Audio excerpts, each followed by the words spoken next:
Today is Thursday, September 5, 2019, and this is Glendale Water and Power Commission meeting. Madam Clerk, may we start with roll call? President Avanesian.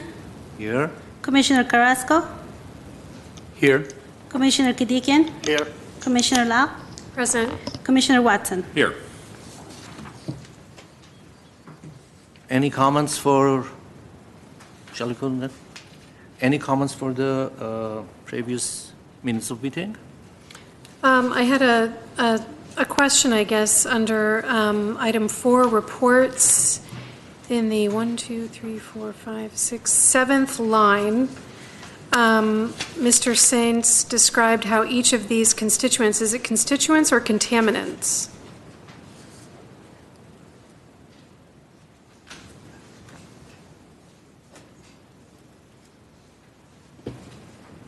I was just looking for make sure we have the right word there. Yeah, maybe contaminants, because talking about the PHG. Yeah. Unless it's President Avanesian, members of the Commission, Michael DeGhetto, Chief AGM for Water. Commissioner Law, could you repeat that? So, in the line that starts with the word tetrachloroethylene, it says, Mr. Saints, I hope I'm pronouncing that correctly, described how each of these constituents are managed to ensure healthy and safe drinking water for the public. So my question is that a novel use of the word or an esoteric use of the word constituent, or is the word supposed to be contaminant? No, a constituent is accurate okay. description. So in that so what does the word constituent mean in that context? Because obviously I work in an elected official's office, so my idea of a constituent is a human being who calls you because they need help with the DMV. So The previous sentence references contaminants. Yeah, that's why I was asking. It's just something that's in the water. Okay. Constituents, there's a lot of things in the water. One of many. Yes. Okay, great. I just wanted to make sure I understood the use of the word. And then finally, on the last line of that paragraph, the Foothill well is a small well on Foothill. Does that mean Boulevard? Yes. Okay, Boulevard, and is blended with water from a large reservoir before being, is it served or distributed? Served to. Okay. Yeah. All right. In that case, I have no changes. All my Making a motion questions to have approve been the minutes answered. from August 5. From July 1. Second. August 5th, yes. Okay. Let's move to the next item. Okay. 3, GWP Commission staff comments. Any comments? Yes, I've informed Mayor Najarian and Mr. Zern that the October meeting will be my last meeting. I'm going to have to resign from the commission. My wife and I are moving out of state, and that will make it difficult to attend meetings, and also since you have to be a resident of Glendale, I will no longer be qualified. I'm very sorry to hear that. Thank you for your service. I have mixed feelings. Yeah, we are sorry that you're leaving, but we are happy that you're going maybe to a better place. I don't know better. It'll be different. Glendale's a pretty good place. It's a different place. Well, I think you've made a wonderful contribution while you've been here. So Thank you. Thank you for your service during this time. I think you came on at a time when the commission really needed you, and you acquitted yourself beautifully. So thank you very much for your service. Well, thank you for the comments. Really appreciated having you on our team. Yes? Absolutely. Great to have you for the time, Commissioner Watson. Thank you. Thank you. Any other comments? I do. Just one quick comment. I do just want to continue to say thank you to Glendale Water Power staff and those who are providing social media updates on current outages and issues in and around the city. I think they're important. Let's continue to do that, and they're very informative. So I follow, so I want to just say thank you for that. And I would like to hear a report from the department on the status of power outages in the last few days.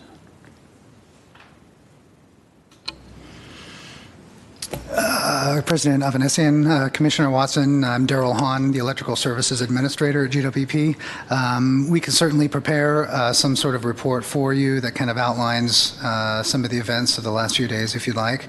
We're not prepared to do that today, but we can certainly put something together for you. I'm not requesting any kind of written report. I just was hoping to get something verbal. I did get an email notification yesterday that there was some type of an outage in the city, and I'm just curious what that, how severe that was, how long it lasted, if that's known. So in general, I can tell you that, we strive to balance our load with our resources, and at times some of our equipment, transformers, transmission lines, they may get overheated in the extreme heat. As you know, yesterday temperatures topped into the low 100s. And so in order to protect the equipment from extreme heat, we will initiate rolling blackouts within the city. It helps to reduce the load and helps to reduce the strain on the equipment. So yesterday was an example of a time when we did that. And so as far as I understand, the outages were controlled and scheduled and limited to about an hour per what we call block of feeders. And so that started around 2:30 p.m. yesterday and ended, I believe, at 5:30 p.m. yesterday. Thank you. Were there any outages today or rolling blackouts so far? Not yet. Okay. Thank you. All right.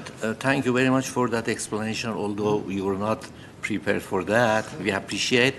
And if there is no other comment, we want to move it fast because there are many people have got back to the school today. I do have one more question. Was there any damage to the infrastructure from the fire in Glen Oaks Canyon a couple of weeks ago? Commissioner Watson, to my knowledge, there was no damage to GWP equipment from that fire. Thank you. Any other comments? Okay, let's move to the next item. 4A, transmission update.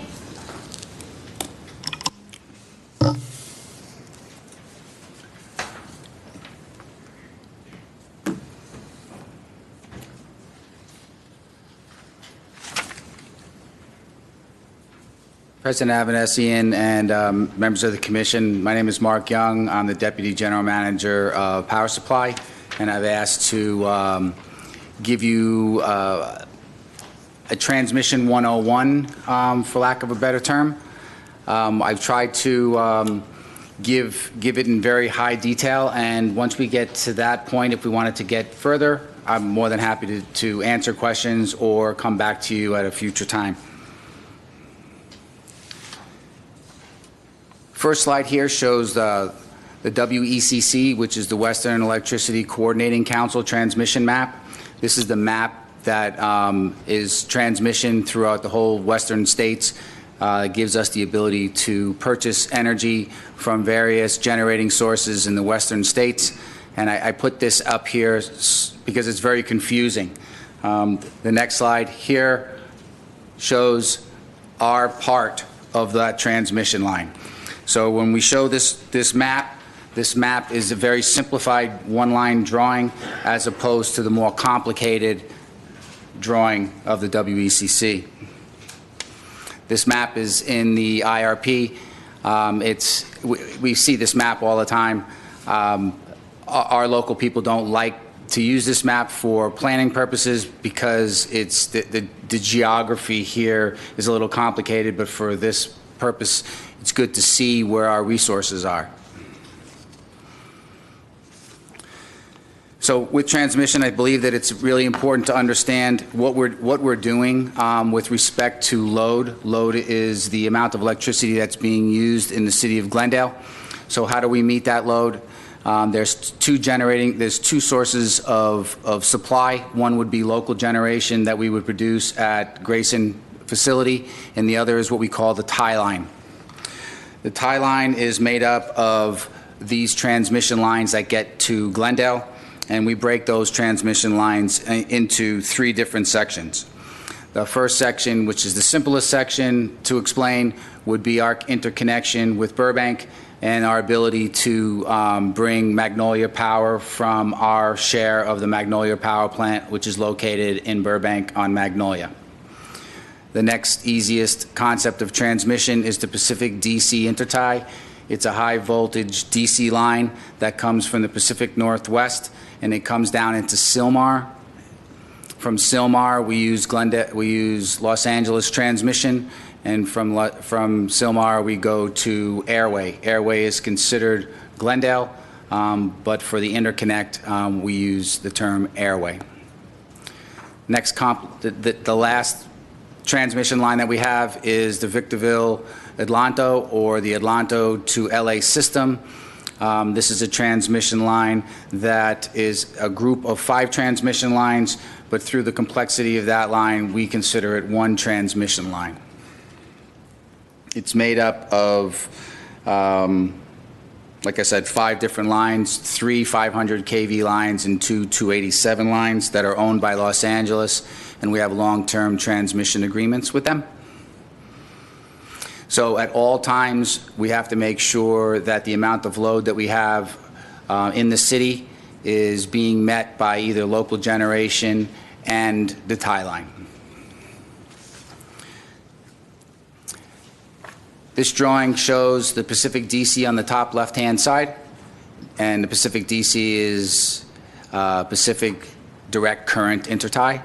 And on the right side is the Atlanto to LA DWP 112. We call that the VIC LA. And you can see geographically they do not touch Glendale. So we own certain lines and line segments of that area, and then we have to lease our ability to get that transmission from those nodes to the Glendale area. And you could see that in the small area 2, where LA is contracted.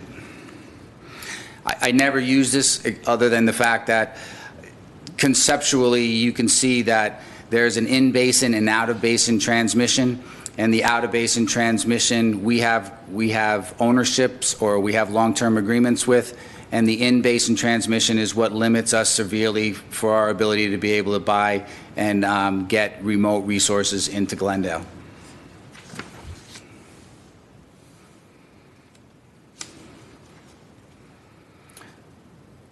And like I said, these transmission lines come into 2 receiving stations. One is at Airway.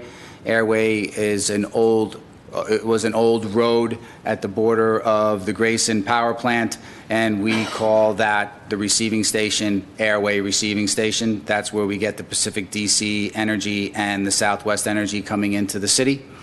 The other one is the Western Receiving Station. There's a Western substation right at the 5 and Western.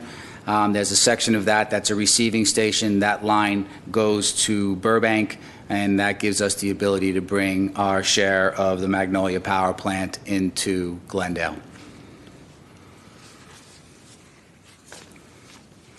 The Pacific DC line is one long line that goes from the Pacific Northwest to Sylmar. It's a DC line. We own 3.846% of that line, and it gets us to Sylmar. In order for us to go from Sylmar into the city of Glendale, we have a long-term transmission agreement with Los Angeles that will allow us 100 megawatts of that energy to be able to come into Airway from Sylmar. We also have another 50 megawatts that interconnects the CAISO at Sylmar.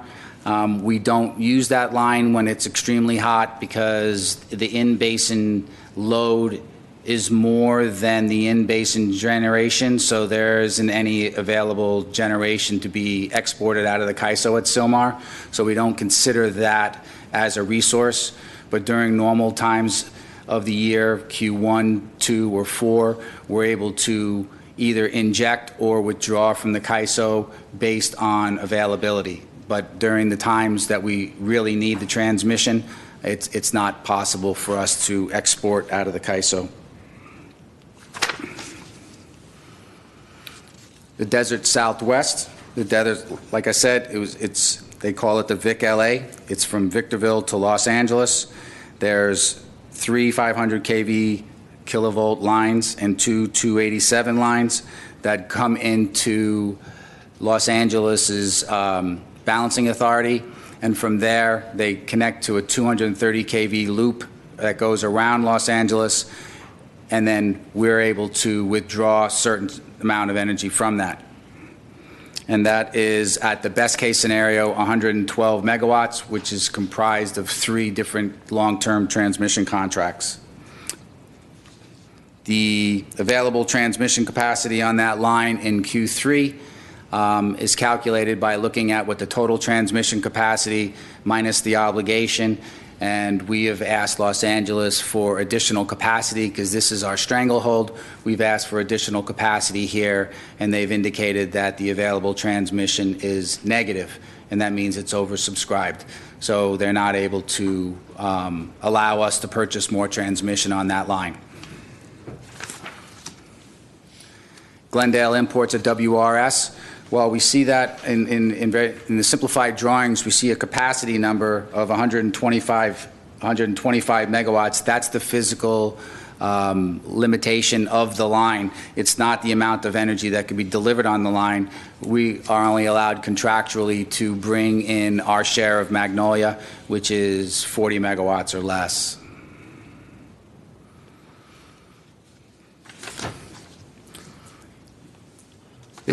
This chart indicates the amount of times the Pacific DC intertie has been out through May through October. May through October seems to be an important time for us, especially since the peak numbers are starting to change from July and August to maybe September and into October.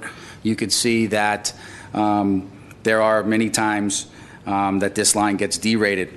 And when they get derated, sometimes it could be out for hours, days, weeks, and months.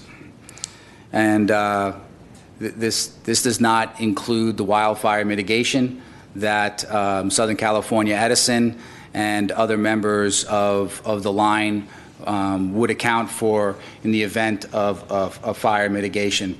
They would shut that line down or open the breakers, prevent any energy from flowing on that line to prevent any wildfires.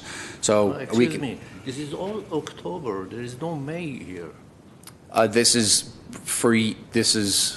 October through May. So it's October, November, December through May. So I believe it's October of '97 all the way through October of '98. Oh, that's yearly. Oh, sorry, that's 97. I'm sorry. Yes, you are correct. It does show. I'll give you a different instance here. It tells you the amount of days and D rates. That was a chart that's been used many times. That's 3 years. 4 years. Right. So this is 4 years for just Q3 of 368 days. The D rates happened in 20 days for an average D rate of 5%. And you can see that Pacific DC line could have been average D ration of about 37 megawatts. So that's about 80 megawatt capacity on our share. So we have to account for that when we plan. We have to show that we can handle this potential outage. When you say you have to show that you can handle the potential outage, to whom are you accountable to showing that? So through the balancing authority and through reliability, we have to show an N1 condition, and our Pacific DC line is our N1 condition. So we have to show that we can meet our load in the event that line trips. The VIC LA, like I said, is it's 5 lines, and those 5 lines have shown over 460 days between 14 and 18 to Q3 that it's derated 229 days, which is about 50% derate, which it sounds like a lot, but the derates are not as big because there's 5 different lines. So the severity of the derates on this line is a lot less, and you can see that the average derate will go from 112 to 92. So in our conversations on the IRP and the clean energy RFP and all these other things that we've spoke about, we always use approximately 100 megawatts of import capability on the Southwest, and this is why we do that. So these are the 3 lines that I wanted to quickly talk to you about. If you have any questions, I'd love to interact with you to try to get some clarity if I wasn't clear enough. Yeah, I have a question. Actually, all the time we have been talking about the restrictions that we have with the transmission line.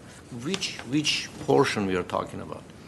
So the first restriction is when the DC line goes out, the whole line goes out. So our worst case scenario would be the Pacific DC intertie, and that would be 100 megawatts of max capability for us. The second one would be the next major outage, and that's all depends on whether you're going to use that transmission, whether you have generation that exceeds that transmission. So it's a dynamic thing that has to be looked at on an hourly basis. But the Pacific DC line is the one that we have to deal with the most because one issue will result in the loss of potentially 100 megawatts to the city. Thank you. I have another question. When we were talking about solar energy, and we were, if you remember, we were talking about, we can't import because of the limitations of the transmission lines.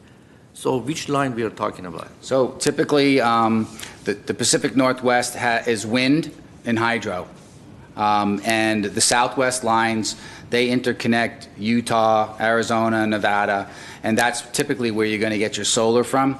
So that 112 megawatt capacity, or the VIC LA, and we just showed that with the D rate, the average D rate could bring it down to 92 megawatts. That would be the constraint that we're talking about. The problem with that is if we were to engage in a 50 megawatt solar system, we would have to reserve 50 megawatts of that 100 megawatts, and we would not be able to use it but for that project. And if it's not sunny, or in the event that it's windy, if it's not blowing, then we wouldn't be able to use that transmission. So you can see that's very valuable. It's a very valuable asset. We try to use that. We try to use that transmission as much as we can. Even outside of Q3, we maximize that transmission pretty much on a daily basis. Thank you very much. You're welcome.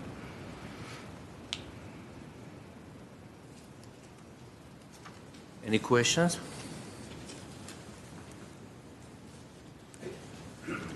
I do have just one question. So it was a few years back where we had a whole Western grid shutdown. Was that the Pacific line? I think that started in the California-Oregon border. That had a trickle effect and a domino effect, and then basically. So I don't ever remember the whole WECC going out. I do remember that there was a fire at Sylmar, and when there was a fire at Sylmar, there is 2 lines, one that we own, which is the Pacific DC line, but there's also another line called the COI, and that's an AC line that we don't own. When the fire was at Sylmar, they opened up both of those lines, and both of those lines created a severe condition in the basin, especially since we're generation poor in the basin. Not just Glendale, but everybody that's in Southern California basin is generation poor. They had to open up those lines. So that's probably what you're talking about.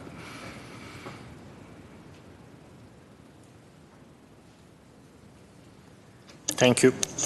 Thank you. Thank you. If there is no other question, let's move to the next item. 4B, wildfire mitigation.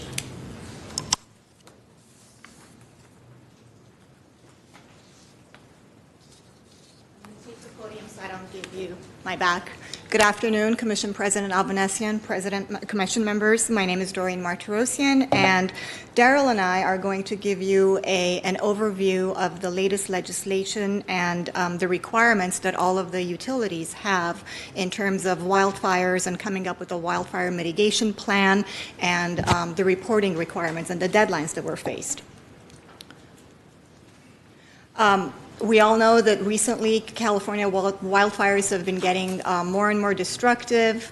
We've had a series of legislation that I'll go ahead and summarize that have set mandates on utilities for plans and reporting requirements.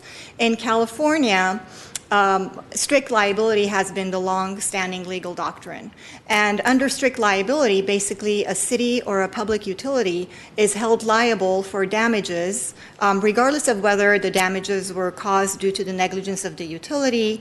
For example, if a wind blows a tree and there's a power down and a fire is caused, then the utility would be strictly liable. The same notion goes for inverse condemnation. The city or the utility is held responsible for any wildfire damage to private property caused by the utility's equipment, regardless of whether it was the utility's fault that the fire was started or if there was any way that the utility contributed. The exciting news is that on August 15th, the Supreme Court of California issued its decision in City of Oroville versus Superior Court of Butte County. And this is the first inverse condemnation decision in over 2 decades that the California Supreme Court has issued. And what happened in that case was the plaintiffs were dentists. It was a dental practice, and there was raw sewage that was seeping into their practice because of the sewer lines, and they had a backup. Now, the city of Oroville had an ordinance that required, the court refers to it as a backwater prevention device, which is the same as a backflow prevention device. And by ordinance, by city ordinance, each establishment was required to have a backflow or a backwater device installed. The dental practice neglected to do so. So clearly they had a code violation with the city. And what the court decided in the case was that there was no inverse condemnation because had the plaintiffs complied with the city requirements, had they installed the required backflow device, then the sewer backup could have been prevented or it could have been minimized substantially. So this is great news for the utilities. If the utilities have what they're required to have in place, if they have reasonable measures and mandates to make sure that their facilities are operating and that the public's facilities and properties are protected, then the court will hopefully, under this decision, Supreme Court decision, look at the city or the utility's contribution, fault, in an inverse condemnation matter. So we're very excited about this. We're going to be watching it closely to see how other courts treat this Supreme Court decision in similar situations. In the meantime, the governor signed a series of bills into place. Senate Bill 1028 was signed into law in 2016. It requires privately owned electric utilities to have a wildfire management plan. It also requires public electric utilities to conduct a survey of their lines and equipment, which could cause a significant risk of wildfires. So fast forward to 2018, Senate Bill 901 reinforces the wildfire mitigation plan requirement for public electric utilities as well. And under the bill, there's also a requirement that the plan undergo an independent review. So this is where the utilities would hire consultants and have them look at the wildfire management plan that they put together. We have a deadline. Our deadline for every public utility, the deadline is January 1st of 2020. And by that date, we have to have our governing board, which would be our city council, adopt our wildfire mitigation plan. Now we have Assembly Bill 111, which was signed into law in July of this year. That bill established the Wildfire Safety Division with the California Public Utilities Commission, and it also establishes the California Wildfire Safety Advisory Board. That's yet another level of review. So what we have to do, what the utilities have to do is have their plan, have the plan reviewed by an independent consultant, have it undergo an independent review, have their board adopt the plan by January 1st of 2020, and thereafter it's by January 1st of each year, subsequent year, And they also need to submit our plan to the advisory board by July 1st of each year. Now, the advisory board will look at the plan, will come up with recommendations, will set standards. They can comment on a utilities plan and say, this is how you can make it better. We think you could use some improvements in this area. And annual submissions are required by July 1st of each year, and then there is a comprehensive revision to the plan at least once every 3 years. Of course, we have General Order 95. We're very familiar with it. It governs vertical clearance. It sets pole, weight limits, procedures for addressing safety hazards, vegetation management. So we also have to comply with those requirements. Now, as I discussed, the steps to implement the plan were in September, so we have, our plan is underway. I'm happy to report. It will hopefully very soon undergo a third-party independent review, and we will certainly bring it to the commission, and the next step will be taking it to the city council. It'll be heard in a council hearing where the public can come, ask questions, make comments. We'll do public outreach and education, and then we'll submit it to the Safety Advisory Board by July 1st of 2020. Now I'm going to turn it over to Daryl for all of the technical good stuff that goes into the plan. Thank you, Doreen. Before we proceed, do you have any questions for Doreen, or do you want to save them for the end? No? All right. President Avanesian, members of the commission, my name again is Daryl Hahn. I'm the Electrical Services Administrator overseeing the electric engineering function at GWP. There's a lot of information on the following slides, and so I'm going to just hit the highlights. But there is additional detail here for your later perusal, and of course, if you have any questions, feel free to ask. I'll briefly talk about the history of the California wildfires and why this is such an issue. I will review the risk mitigation approach that GWP has elected to take in this particular issue. I'll discuss some of the existing mitigating measures that are already in place, and I'll talk about some of the future and planned mitigating measures that we are looking to implement as well. And finally, I'll be discussing next steps. So I think the main idea here is that wildfires are bad and they are getting worse. 2018 was the deadliest and most destructive wildfire season in California, and we expect that the size and the number of wildfires will continue to increase, as well as the damage inflicted by these wildfires. The California Public Utilities Commission has looked at the state of California and has divided the geography into one of 3 tiers, tiers 1, 2, and 3. This here is a high-level map of the city of Glendale, and you can see in the pink and light pink areas, about 62% of the city is considered either elevated or extreme risk of wildfire.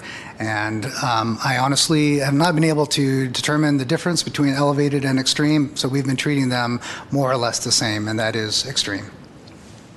And so at first glance, this looks to be insurmountable. How can we mitigate wildfires in 62% of the city?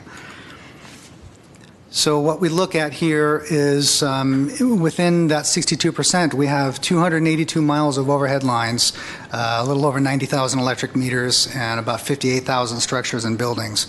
Now, there's really no way for GWP to mitigate all of this risk completely, so we had to take some steps to sort of lower and decrease the scope of this effort. The big question here, touching on some of the topics that Doreen mentioned, why do anything? We know wildfire is a big deal, but with strict liability and inverse condemnation, we're going to be held liable whether we do something or we don't. But as Doreen mentioned, there is some movement in our favor in that direction in the courts. And at the same time, we know that this is a serious problem. We also want to make sure that we can ensure the safety of our customers and our employees, regardless of whether we're mandated to do so. We've also seen that credit ratings can be affected by the plan, whether you have a plan, the contents of the plan. And as I said, there are already discussions and there's movement in Sacramento about addressing this inverse condemnation and strict liability concept. So ultimately, GWP's goal is to minimize catastrophic wildfires. So what does that mean? What is a catastrophic wildfire? Well, there are several elements that make up a catastrophic wildfire. First, there has to be an unplanned ignition. Secondly, it needs to be free burning and fast moving. It needs to be highly destructive, and generally that means more than 300 acres in size, and where your goal is full suppression. So at the end of the day, we can summarize this as saying a wildfire is a combination of an ignition source and spread. So without an ignition source and you only have spread, you don't have a wildfire. At the same time, if you have an ignition but no ability to spread, you likely, again, do not have a wildfire. So both of those elements are required in order to have what we call a wildfire. So here, what we are doing is we're saying we want to mitigate wildfires by limiting the ignition sources and or the spread. The existing mitigation that we have in place, and I'll talk about that in a minute, is highly effective in limiting the spread. So GWP is intending to focus its efforts on limiting ignition. GWP will do this by, as you can see here, we're really going to design and maintain our system to minimize the risk of catastrophic wildfire. And again, I can get into some more details here in a moment. So as I mentioned earlier, 62% of the city is considered a high or extreme wildfire danger. The good thing is our fire department has something called the Vegetation Management Plan program, the VMP, and that is intended to limit spread. So as I mentioned earlier, wildfires are ignition and spread. So when we leverage the fire department's VMP, we're really able to limit the spread. What that means is if a fire starts at a house or in a particular location, it shouldn't spread ideally to any other places. It would be localized to maybe that particular lot or parcel or that particular area. And so what that allows GWP to do then is, like I said, to focus on minimizing the ignition and focus less on controlling the spread.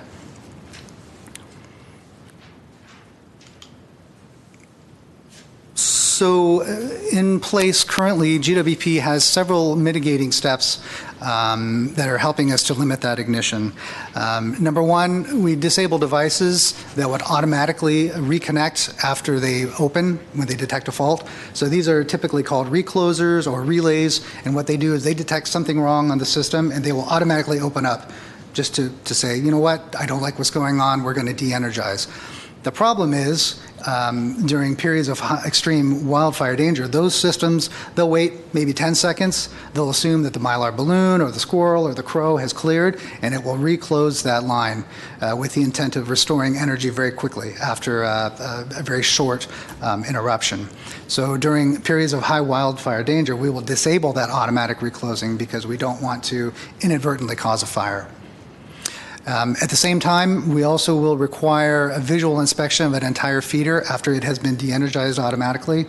This is something we do on a regular basis. Again, the intent is the line automatically opened up and de-energized for a reason. So we need to physically get eyes on that circuit and determine why did it open. Again, are there mylar balloons? Is there a line down and it's touching the ground and it could potentially spark? So again, this is another mitigating step that we have in place already. A third mitigating step that's already in place is what we call the preemptive de-energization. And you've probably heard a little bit about this on the news, particularly with respect to Southern California Edison and PG&E. They're the ones with the big targets on their backs right now. The idea being this is a high wildfire danger. We're worried about sparking fires, so it's safer just to turn off electricity to those areas than to try to risk the potential for sparking a fire. And finally, another mitigating step that's in place is that GWP and Public Works both have contracts and work together to trim trees. As you may know, tree contacts to our power lines is one of the biggest causes of the ignition sparks. So by keeping those trees trimmed back, consistent with GO 95, which Doreen had mentioned earlier, we keep the trees out of those power lines and minimize the risk of starting fires with tree contacts. So what we did was we looked at the city as a whole. And again, we looked at 62% of the city is extreme wildfire danger. But then when we overlay on top of that the fire department's vegetation management program, which limits the spread, we can drastically reduce the areas where GWP needs to focus its efforts on ignition. And so rather than 280 miles of overhead lines, we're left with about 13 miles of overhead lines, because the other 269 miles of overhead lines are within the vegetation management program zone, if you will, that's covered by the fire department. So when we look at applying the VMP on the map of the city of Glendale, we drastically reduce the scope of GWP's efforts. Again, the electric meters, the majority of those electric meters are within the VMP. The buildings and structures, again, the majority are within that VMP zone. So it really allows us to prioritize our efforts. So when we started with 62% of the city was in a high wildfire zone, after we apply the VMP, only less than 0.5% of the city requires further mitigation, which really is good news for me, because now it's not just a matter of eating the elephant one bite at a time, but we can really focus on where we need to mitigate. I do want to reiterate, too, that if a fire were to start anywhere in the city, the fire department has a pretty good record of responding to most fires within 5 minutes, and again, that would limit the spread. So it might be sounding like a broken record here, but again, GWP's efforts are to limit the ignition and not focus on the spread. So we have the existing mitigation in place. Now, what other things are we going to do? Well, number one, to further limit the ignition, we're going to be more aggressive about our vegetation management.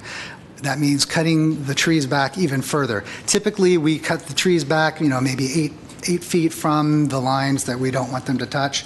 To be more aggressive, we may bring up even further back, maybe even down to the communication level where you can see the fiber and the cable TV level. So that's even further down, gives us more time for the trees to grow, and it gives us a more aggressive approach.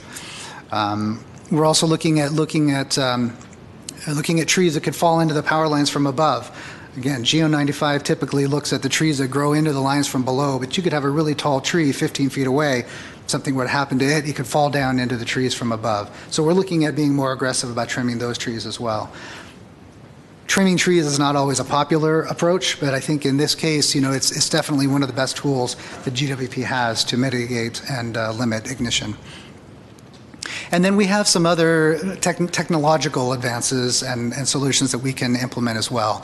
Covered tree wire. As you know, the majority of the transmission and distribution lines are all bare wire, so when you touch them, there is a spark.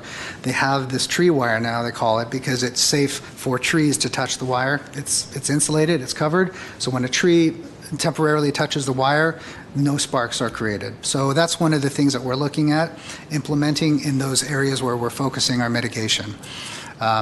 Protection schemes, automatic protection schemes, they have some now that will automatically detect when a GWP wire is starting to fall. Let's say it got cut or somehow it broke in two and it starts to fall. Before that line hits the ground, these automatic relays and protection schemes will de-energize the line. So again, when the line hits the ground, it's dead and it's not sparking a fire.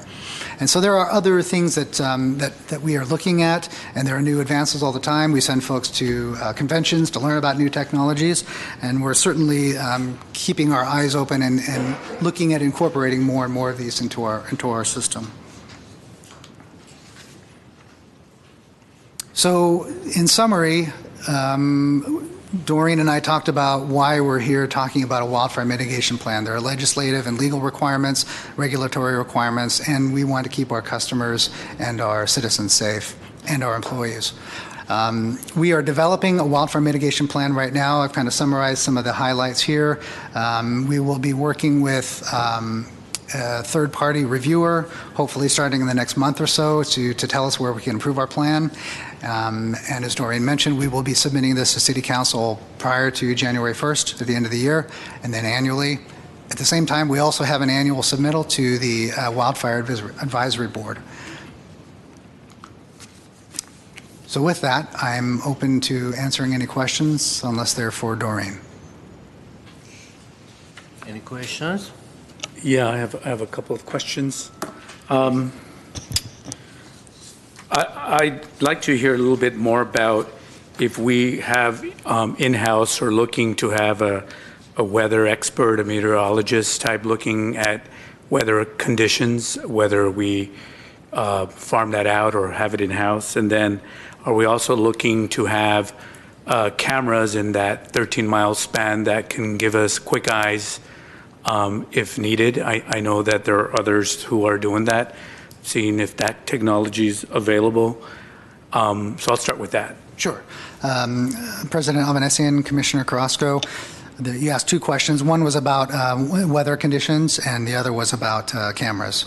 In terms of the weather conditions, we found that in general, the weather here in Glendale is not dissimilar to the weather in Burbank or in Pasadena. There are some minor differences, but when there's a wildfire danger in Burbank, there is likely a wildfire danger in Glendale. And so we do look for red flag warnings, and so that's among other things, that's our main trigger. So when we see that there's a red flag, a formal red flag warning issued, that's when Mark's group actually in system real-time dispatch will start to consider whether proactive de-energization is a necessary step.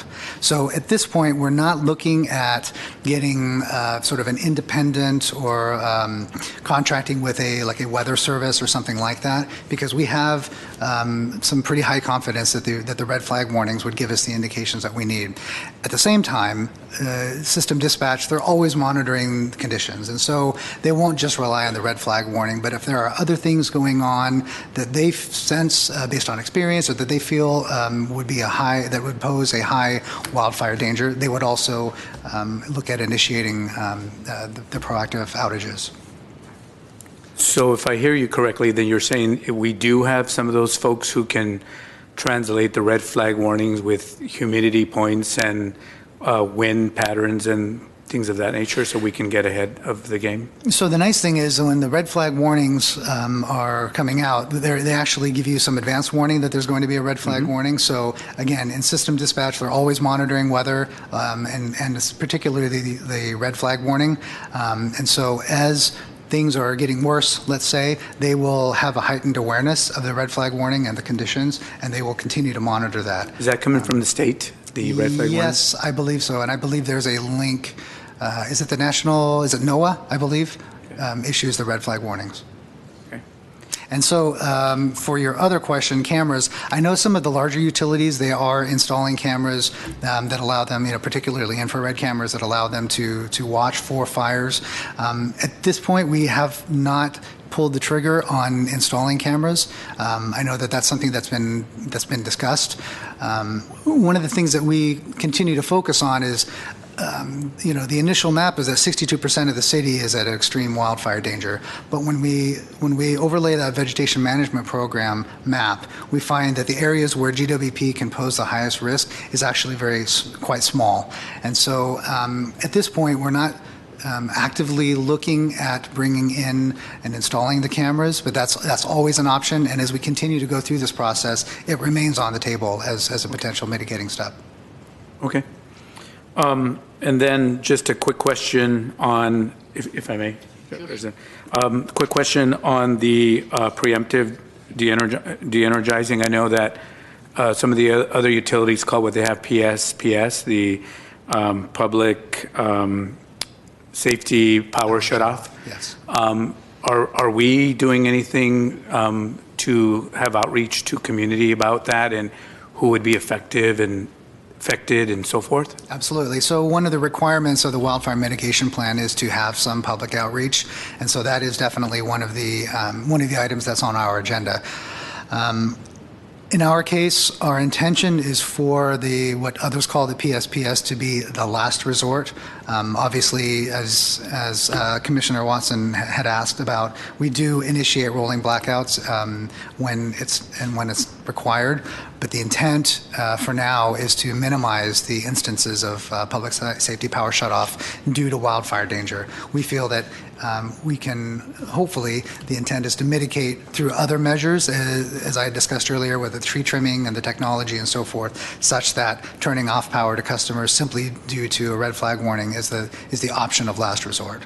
And just to follow up to that, do we know where within those areas where our vulnerable populations are, and do we have a reverse 911 type of plan in place for folks who, may be needing to use electricity for, say, a life respirator type of equipment, or maybe a other business that requires backup? Do we have that in place? Absolutely. So we do have a list of some of those customers that you've talked about, and we are in active discussions internally about how we want to notify those folks, how much advance warning we want to give them, not only just relying on social media, but as you say, there is the reverse 911 potentially as an option, as a tool that we could use to notify those folks. But those details have not been nailed down yet. Okay. And then lastly, if I may, are we going to get a chance to take a look at the WM plan before going to council? Absolutely. So again, our intent is to go to council probably in early December if everything works out. So we would bring it to you for review sometime before that. Thank you. Now, I do want to caveat that, though, that as we are working with the third-party independent reviewer, we may or may not have their feedback incorporated into the plan by the time we come to you, but we would certainly be actively working with them and incorporating their feedback by the time we come to see you. Yeah, I totally get it. It's, we're already headed toward mid-September, so yeah. Okay, thank you. Sure. That's it.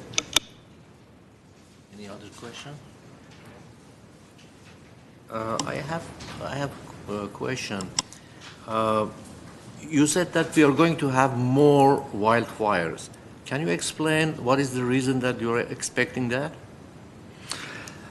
President Avanesian, this is just a sort of a generally accepted truth about wildfires, as regardless of one's independent thoughts on global warming and or global climate change, the idea is that the West in general is getting drier, it is getting hotter, and so in those sorts of conditions we are seeing more and more wildfires, and the trend of the data actually shows that, going back, say, 80 years, you've had a few wildfires that were relatively small in size and sort of sparsely occurring.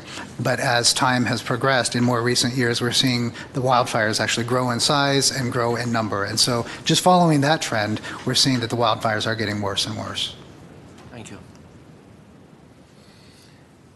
Okay, is there any other question? Thank you. All right, next item. Thank you. 5, oral communications. Discussion is limited to items not part of this agenda.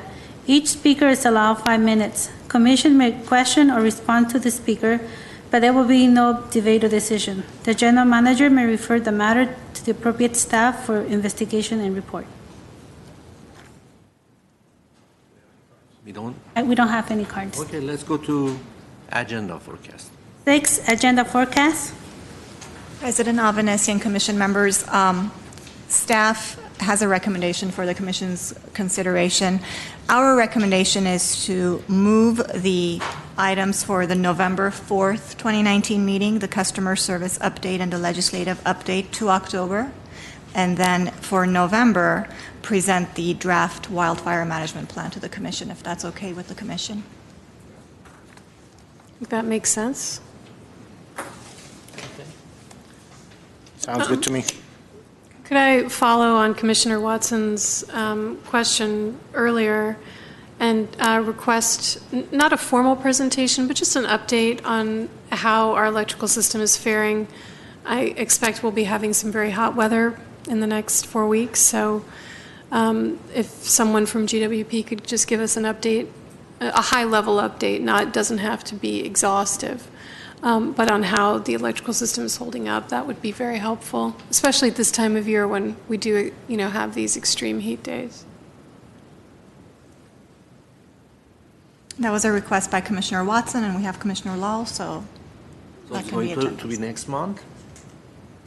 Because other than that, we will not have hot weather. Right, so, yeah, so, again, it doesn't have to be long. It can just be, if Yeah. Certainly. Mr. Zern is available, or one of the senior staff wants to come and just Certainly. give us a quick update. That typically we have them when Mr. Zern is here. He kind of gives us an informal update on how things are going, especially around this time of year. So I think that's all I'm looking for. Yes, certainly. Very good suggestion. I'd also, if I may, like to add an agenda item, not necessarily in October, but sometime soon. I'd like to get an update on just smart meter data from our customer. How are we doing? Are we able to track conservation measures based on the data we're collecting now that we moved into a whole new smart meter technology front? And I'd like to just get a general update if the commissioners are good with that. I think it's a great idea. Let's add that.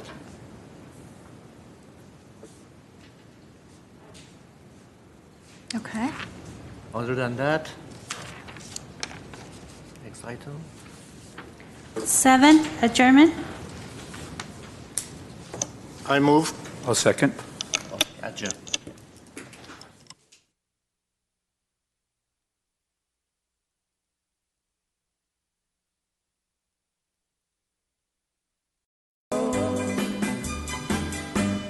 You walked